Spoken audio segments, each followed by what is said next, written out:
Want to clear all cache and junk from Windows 11 and Windows 10? First, go to the search bar at the bottom of your screen and type Run. Open it and then type temp and click OK. A folder with temporary files will appear. Press Ctrl+A to select all files, then press Delete or click Right and choose Delete. If some files require administrator permissions or cannot be deleted, just press Skip. Next, open Run again. Type %temp and press OK. Select all files with Ctrl+A and delete them. Again, press Skip if any files cannot be deleted.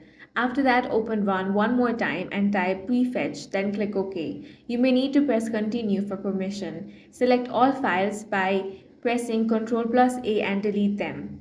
Once done, empty your recycle bin to remove deleted files fully.